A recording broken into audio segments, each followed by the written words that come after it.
Hello and welcome to another Android TV box review. Today I have the T10 Mini in for testing. This is at the more affordable end of the range and I have all of the items laid out on the desk. Very much a standard package for most of the Android boxes, and it's no different here. You get the remote, power adapter and HDMI cable included.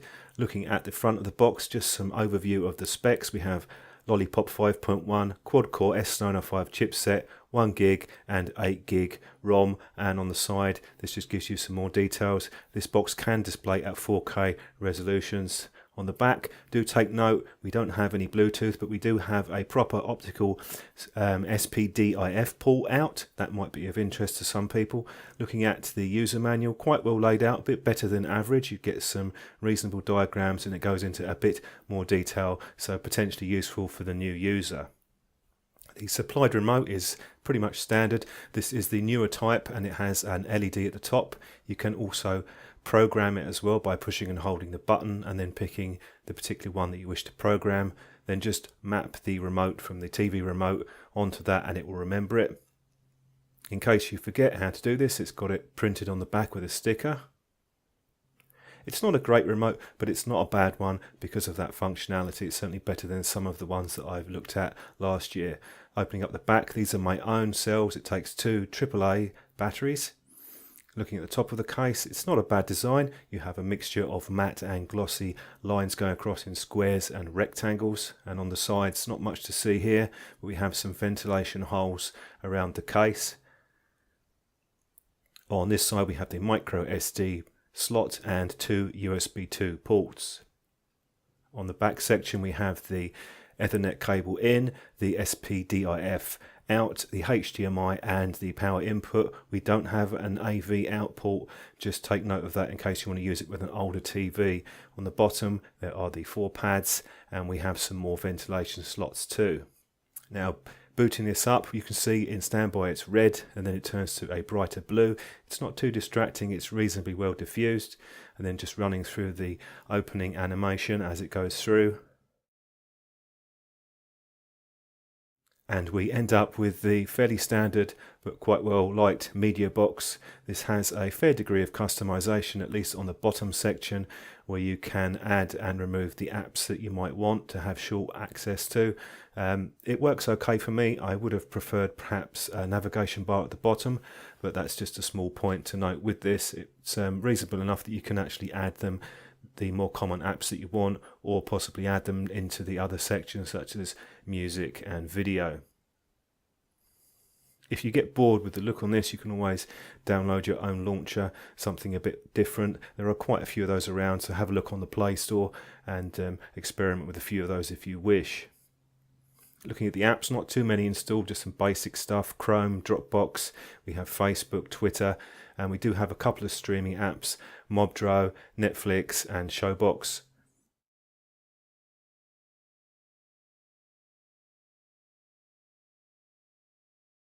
Now launching Cody, this isn't quite the latest version, it's 16.1, but it's loaded with quite a few streams.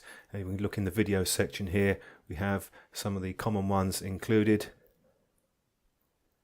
And I'll scroll through now just to show you what those are. This is quite customizable, so if there's something here which you don't particularly want, you can go into the settings and remove it.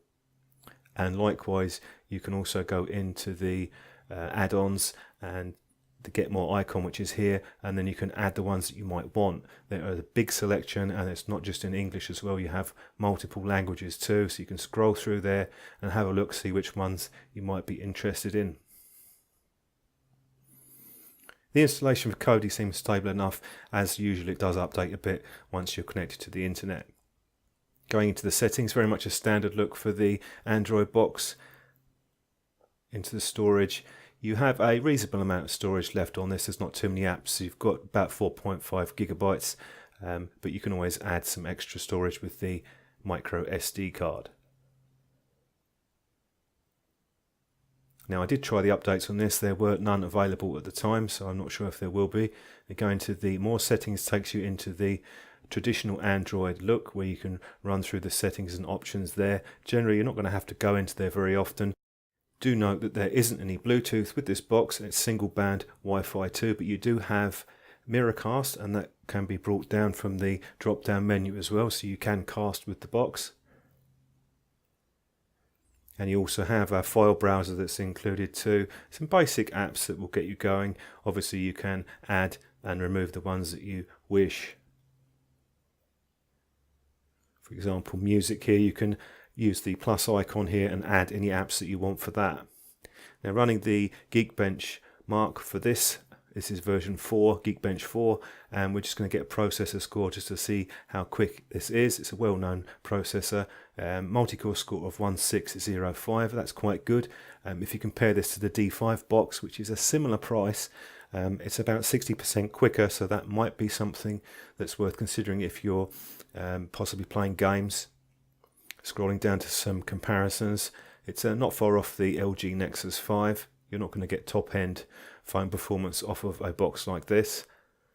Now running my Bonsai Benchmark, this gives you an idea of the 3D performance of the box, which could be useful if you play the odd game, and we get a fairly good score of 1561 points and 22.3 average frames per second, so that's decent enough. It's definitely a nice step up over the rock chip based processors which have been in some of the budget boxes. You also have a cache cleaner, and it did quite well on the Wi-Fi test. I got above average speeds, especially for the download. I've been averaging around 20-25, and this got over the 30.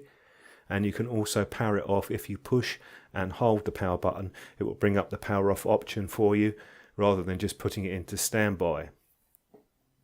So wrapping up with a summary conclusion on the T10 Mini, this is quite a good little budget box. I didn't see any obvious problems. I perhaps would have preferred a navigation bar at the bottom.